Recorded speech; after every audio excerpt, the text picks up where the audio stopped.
नमस्कार दोस्तों, आपका स्वागत है मेरे YouTube channel UFS update for stocks. तो आज है 20 जून और आज बाज़ार में काफ़ी ज़्यादा बुलिश माहौल देखने को मिला। किसी ने एक्सपेक्ट भी नहीं किया था कि इतना ज़्यादा पॉजिटिव मोमेंटम होगा, बट हाँ, ऐसा हुआ। तो इस वीडियो में समझने का कोशिश करेंगे कि आखिर इतना तेज़ी अचानक से बाज़ार में आया कैसे। ओके, एक बार तेज़ी को ही, जो बाज़ार में आज जो तेज़ी आया, एक बार उसी को थोड़ा एनालाइज करते हैं शॉर्ट में। ओके, तो देखिए सेंसेक्स में कितना का तेज़ी है आप देख सकते हैं, 1% से भी ज़्यादा हो के 1-1.5% के करीब। ओके, निफ्टी में भी से 1.29% के करीब तेजी। ओके, बैंक निफ्टी भी वही 1.22%। निफ्टी मिड कैप तो ऑलमोस्ट 1.5% का तेज़ी देखने को मिला। ओके, थोड़ा और आगे बढ़ते हैं तो निफ्टी 500 1.22, मतलब ऑल इन ऑल हर एक सेक्टर जो है, हर एक सेगमेंट में हमें जो है 1% से ज़्यादा का तेज़ी देखने को मिला। स्मॉल कैप में थोड़ा कम देखने को मिला, बट यहाँ पे भी 1% से ज़्यादा का तेज़ी देखने को मिला। तो तेज़ी का जो रीज़न है ना, देखिए वो मिडिल ईस्ट का जो वार है ना, वही रीज़न है। ओके, मिडिल ईस्ट में आपको तो पता है कि इजराइल ईरान का बहुत खतरनाक अभी वार चल रहा है। ओके, एक सप्ताह से ज़्यादा हो गया इस वार को। ओके, और अभी भी पता नहीं कि वार कब ख़त्म होने वाला है। ओके, और वार, ओके हाँ, तो वार बेसिकली बस ये दोनों कंट्री, ओके, यहाँ पे ईरान और यहाँ पे इजराइल, इन दोनों कंट्री के बीच में चल रहा है। ओके, और हमें एक्सपेक्टेशन तो यही था इतने दिनों से कि हाँ, जब वार होगा तो यूएस भी साथ में इन्वॉल्व होगा। ओके, यूएस भी ईरान पे अटैक कर देगा। बट कल जो है डोनाल्ड ट्रंप का एक कमेंट आया। ओके, तो डोनाल्ड ट्रंप का क्या कमेंट है उसे भी एक बार स्टडी करते हैं। डोनाल्ड ट्रंप अपने ये जो सेकंड इनका जो टर्म है, इन ये सेकंड टर्म में आपने भी कई बार ऐसा फील किया होगा कि डोनाल्ड ट्रंप एक काफ़ी बहुत ही ज़्यादा एक सेल्फिश जायंट की तरह एक एक्ट कर रहे हैं। ओके, तो कल जो कमेंट आया ना, वो भी ऐसा ही टाइप का कमेंट था क्या, तो वो भी एक बार देख लेते हैं। आप यहाँ पे देखिए, US president Donald Trump announce that he will decide within 2 weeks whether the US will intervene in Israel Iran war.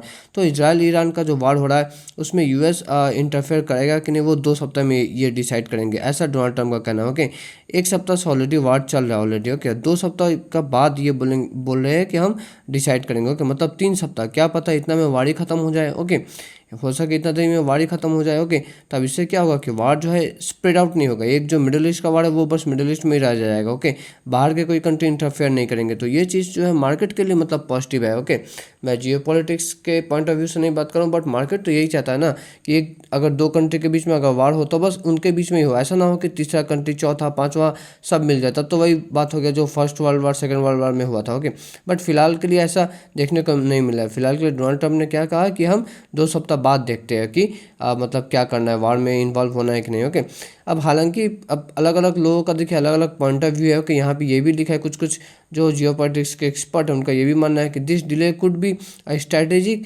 Move to deceive Iran. में भी ऐसा हो सकता है कि ये ईरान को धोखा देने का ऐसा कोशिश करे। ओके, ताकि ये जो अपना मिलिट्री को रीपोजिशनिंग कर सके। रीपोजिशनिंग मतलब अपने मिलिट्री को ठीक अच्छा जगह पे बैठा सके, ताकि वो ईरान पे एक साथ में मतलब अटैक करे। ओके, और ऐसा भी हो सकता है कि ये 2 सप्ताह इसीलिए देरी से ज्वाइन करेंगे ताकि ये 2 सप्ताह में इसराइल जो है ईरान को ऑलरेडी काफ़ी ज़्यादा कमज़ोर कर दे, उसके बाद यूएस ढुक के अटैक करके अपना क्रेडिट ले लेगा। ओके, डोनाल्ड ट्रंप का तो काम ही है कि काम कम क्रेडिट ज़्यादा लेना। ओके, और इसके बाद एक और, ये भी 1-2 दिन पहले का न्यूज़ है कि रशिया ने भी देखिए ना यूएस को ना वार्न कर दिया कि आप मिडिल ईस्ट में जो वार हो रहा है ना उसमें आप मत इन्वॉल्व होइए। ओके, इसराइल ईरान के बीच में वार हो रहा है, उन्हीं के बीच में होने दीजिए। तो मे भी कहीं ना कहीं डोनाल्ड ट्रंप मतलब बहुत फूक के बहुत समझदारी से कदम रखना चाहते हैं। ओके, ऐसा नहीं कि जाके देखिए यूएस के पास बहुत ज़्यादा पावर है, चाहे तो वो तो एक बार में अपना एयरक्राफ्ट, उनका तो खैर एयरफोर्स ही इतना बड़ा है कि चाहे तो एक रात में ही वो पूरा ईरान को निपटा लें। ओके, बट हाँ वही बात है कि ईरान के भी तो साथ कुछ तो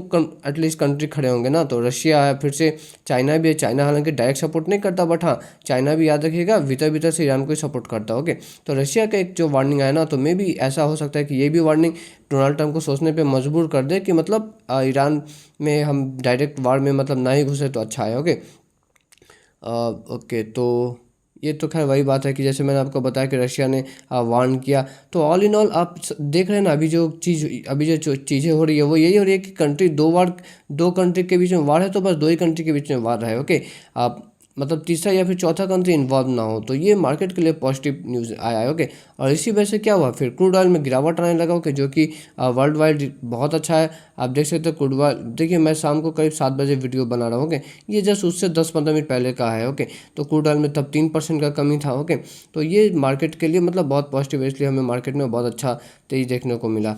हालांकि मैं एक बात आपको बता दूं कि डोनाल्ड ट्रम्प देखिए, ये जो सेकंड टर्म में जब से ये प्रेसिडेंट बने ना, ये क्या कहते हैं ना, इनको खुद ही नहीं पता ये कब अपना स्टेटमेंट से मतलब आप पीछे हट जाए ना, ये भी किसी को कोई प्रिडिक्ट नहीं कर सकता। ओके, कल उन्होंने कहा कि हम 2 सप्ताह बाद हम सोचेंगे कि वार में मतलब उतरना है या नहीं। ओके, लेकिन पता नहीं 2 दिन बाद ही ऐसा देखा गया कि शायद अमेरिका खुद ही उतर के ईरान पे अटैक करने लगा। ऐसा भी हो सकता है। ओके, तो कुछ भी हो सकता है। This man is highly unpredictable. Okay, तो इस वीडियो में इतना ही दोस्तों। आपको वीडियो अच्छा लगे तो लाइक एंड सब्सक्राइब कर दीजिएगा। मिलते हैं नेक्स्ट वीडियो में।